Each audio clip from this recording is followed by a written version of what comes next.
こんにちは。ウェルネスキッチンの関口彩子です。今回は骨の健康についてお話をします。皆さん、冬場は骨が脆くなりやすい季節だということをご存知でしょうか？しかも閉経を迎えた女性の場合、女性ホルモンの分泌が減る分、カルシウムの吸収が悪くなって骨粗鬆症になりやすくなるというのはご存知かと思います。そこで今回は効果的に骨の健康に役立つ食べ物、骨を健康にするためのポイントなどをお話ししてまいります。貯金をするのはお金だけではありません。カルシウム貯金の効果的な方法、ぜひ最後までご覧になってください。ウェルネスキッチンでは食から始めるアンチエイジングをテーマに心も体も元気になる情報を続々と配信していきます。ぜひチャンネル登録してくださいね。冬場に骨が脆くなるという理由は2つあります。まず1つ目は日照時間が短くなるということで、日が出ている時間が短い。つまり私たちの体に日光を浴びる時間が減るということで、ビタミン D が作りにくくなるということなんですね。もちろん冬場もお散歩などに出てきちんと日光を浴びていらっしゃる方だったらまだいいんですけれども、紫外線も弱い季節になりますよね。それによってビタミン D が体内で作られにくくなるんですね。カルシウムの吸収を高めるための栄養素が作られにくくなるということが骨を脆くする一つの理由になります。それから寒い季節になると外出する機会が減るということで骨の負荷が減ってしまう。これも骨や筋肉を弱めてしまう原因になるわけですね。直接骨が脆くなるわけではありませんが、寒い季節というのは家の中でも温度差がたくさんありますよね。例えばお布団から出て寒いお部屋に行くとか、トイレが冷えているとか、お風呂から上がったら寒かったとかね、温度差によって血圧が急上昇することがあります。それによって心臓や血管に負担がかかることをヒートショックって言います。で、それによってふらつきやめまいの原因になって転倒しやすくなるというのも骨にとっては大きなリスクですよね。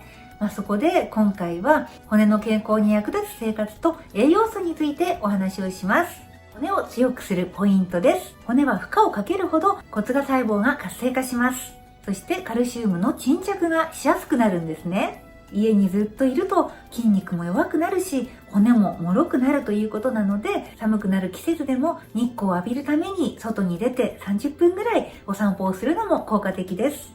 そして骨を健康にする栄養素についてもご紹介していきます。まず骨を作るための材料になるカルシウムです。カルシウムというのはいろいろなところで含まれますが、吸収が良いところでは乳製品があります。そしてお魚の缶詰なんかも骨ごと食べられるので効率的です。その他吸収はあまりよくありませんが、緑黄色野菜、海藻類、小魚などにも多く含まれています。そして意外なんですけれども、大豆製品もカルシウムの供給源になります。そしてタンパク質も重要です。骨というのはカルシウムだけのものではないんですね。むしろタンパク質が網目状のものを作ってカルシウムを沈着化させるという感じなので、骨の構造を作るのはタンパク質なんですね。そしてビタミン C やビタミン D、これはカルシウムの吸収を高めてくれます。そしてビタミン K は骨の形成を促す効果があります。ビタミン C はやっぱり野菜や果物が中心ですよね。そしてビタミン D はお魚やキノコ類に多く含まれています。そしてビタミン K というのは発酵食品に多く含まれているんですね。その他ほうれん草とか小松菜とかチンゲン菜とか葉物野菜も有効です。ぜひそれらの食品を意識してみてください。そして今回隠れテーマになっているのはかぼちゃなんです。かぼちゃが骨の健康にいいというイメージあまりないかと思うんですけれども、かぼちゃにはベータクリプトキサンチンという骨の健康に役立つ栄養素が含まれているんですね。このベータクリプトキサンチンというのはオレンジ色の野菜や果物に多く含まれていて、温州みかん、いわゆる日本のみかんですね、とっても多く含まれているんですよ。で、野菜の中ではかぼちゃにとっても多く含まれている栄養素です。ベータクリプトキサンチンの健康効果についてはぜひこちらの動画も合わせてご覧になってください。ベータクリプトキサンチンを摂ることで骨形成を促して骨吸収を抑えてくれる、つまり骨密度を高めるのに役立つ栄養素ということなんです。とっても意外ですけれども、最近の研究で分かってきた素晴らしい効果なんですね。そこで今回は今が旬のかぼちゃを使って骨を健康にする食材を集めた効果的なお味噌汁をご紹介したいと思います。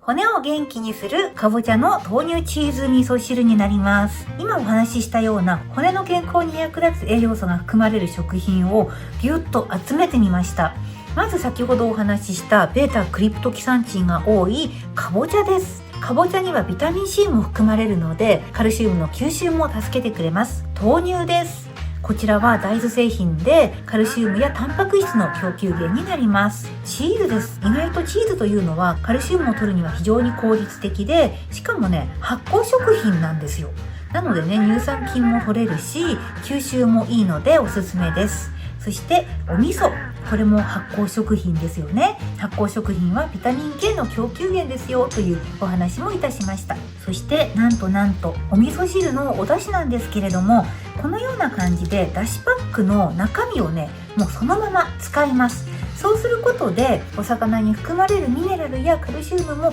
合わせて取ってしまおうということでね、まさに骨の健康のためにはぴったりなんですね。中身がね、粗めのものだとお味噌汁がね、かなりジャリジャリしちゃいますので、微細粉のものだったら中身ごと使ってもいいと思います。分量はざっくりで結構です。お味噌汁を作る感じでラフに作っていきましょう。まずかぼちゃですね。種を取って一口大に切っていきます。で、かぼちゃはですね、皮に栄養がたっぷり含まれますので、ゴツゴツした硬いところだけをね、取り除いて皮ごと使っていきます。お味噌汁のね、作る量によってかぼちゃの量は加減してください。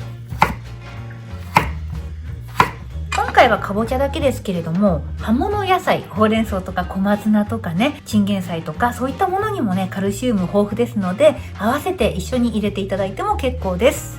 かぼちゃみたいなものが一番多いかなと思うんですけれども、このようにね、チーズとか豆乳を入れたお味噌汁、とっても美味しいし簡単でおすすめです。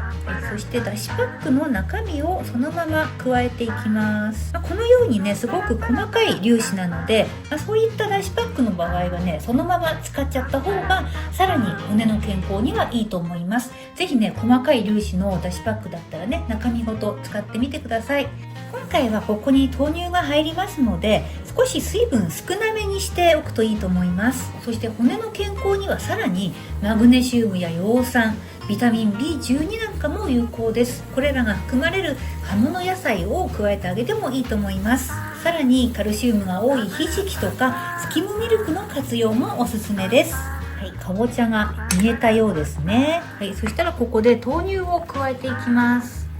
もう量は適量で結構です。お好みの量で加えてください。そしてお味噌を溶かし入れます。お水を少なくしてね、豆乳を多めにすれば濃厚な仕上がりになるし、栄養的にはね、豆乳多めがおすすめです。はい、そしてチーズです。もうチーズはね、具材というよりはね、溶けちゃって全然大丈夫です。一味美味しくなりますのでね、ぜひね、チーズたっぷり入れてみてください。あとは全体が温まれば完成です。かぼちゃとチーズの豆乳味噌汁、ちょっとお味見をしたいと思います。立ったままで失礼しま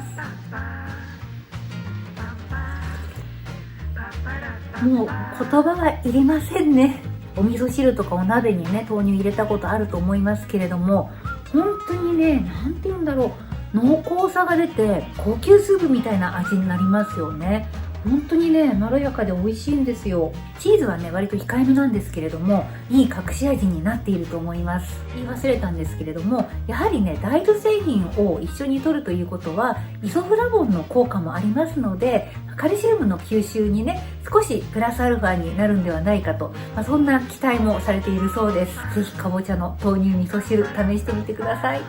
骨を強くする食材ということで、カルシウムを中心にお話をしていますけれども、プラスアルファの情報としては、カルシウムの吸収を良くするためにはお酢も効果的です。お酢にはキレート効果といって、カルシウムの吸収を助けてくれるんですね。その他カルシウムってマグネシウムともね一緒に摂ることが非常に重要なので、カルシウムとカルシウムの吸収を取り巻く食材合わせて考えていくと相乗効果で骨の健康に役立ちます。例えばしらすとわかめと小松菜の酢の物なんていうのもね、しらすや小松菜とかね、海藻のカルシウムプラスマグネシウムだったりお酢のキレート効果だったり、いろいろな栄養素が相乗効果で働きますので効果的です。そしておやつにちょこっと食べる骨を強くする食べ物もおすすめです。アーモンドとか小魚、そして乾燥した桜エビとか、チーズとかね、そういったものもちょっとつまんだりするのにはおすすめの食材です。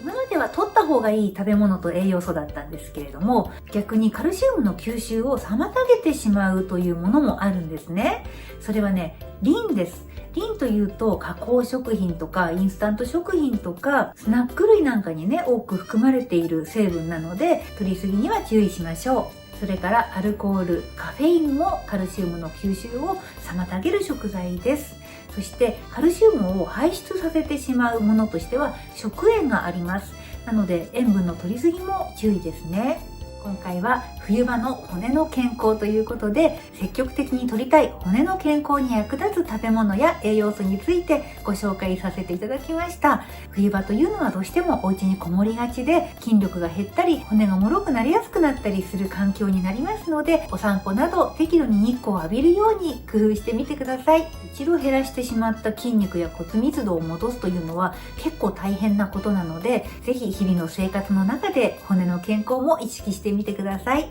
毎日のカルシウム除菌、ぜひ始めてみてください。最後までご覧いただきありがとうございました。ではまた別の動画でお会いしましょう。